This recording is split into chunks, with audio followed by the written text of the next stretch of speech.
হে guys, আসসালামু আলাইকুম। My name is Zayed Hasan. Guys, আপনারা কেমন আছেন? আশা করি ভালো আছেন। আমিও ভালো আছি। তো গাইস, আজকে আমি আপনাদের সাথে শেয়ার করব আমার ছোট ভাই মানে জারিফ। সে পড়ালেখা করছে, তো আমি দেখাবো তাকে। তো চলুন তাকে দেখাই। গাইস, আমি খুব দুঃখিত, কারণ আমি এই ইউটিউবে আপনাদের জন্য ভিডিও দিতে পারছি না।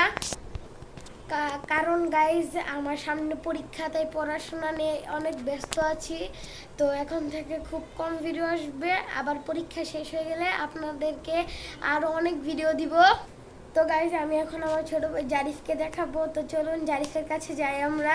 সে এখন পড়ছে। তো গাইজ এটা হচ্ছে জারিফ। সে লেখছিল, তার স্কুল থেকে বন্ধের পড়া দিয়েছে, তো সে বন্ধের পড়াগুলো কমপ্লিট করছে। এই যে তার বই।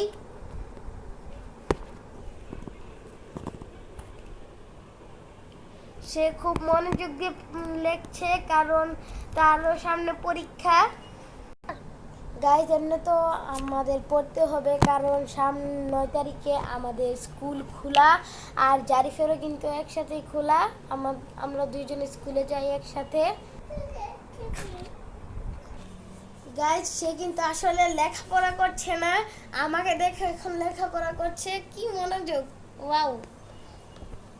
আর এই যে আরেকজন, সে এত দুষ্টামি করে, আপনারা যদি আমার বাসায় আসতেন তাহলে বুঝতে পারতেন দুষ্ট। এই যে জারিফের বইয়ে গাড়ির ছবি দেখে এখন বলছে যে গাড়ি। আর এই যে জারিফ গাড়ি। তো গাইস সে হাই দিল। সো গাইস আজকের মতো এতটুকুই। আর আমার কিন্তু একটা টিকটক আইডিও আছে, সেটাকে আপনারা ফলো দিয়ে দিবেন, যেটার নাম জায়েদ 3903। আর সেখানে আমাদের তিনও ভাইদের ছবি, তো সেটাকে ফলো দিবেন আর আমাদের চ্যানেলটাকে সাবস্ক্রাইব করে দিবেন। আসসালামু আলাইকুম গাইস, টাটা।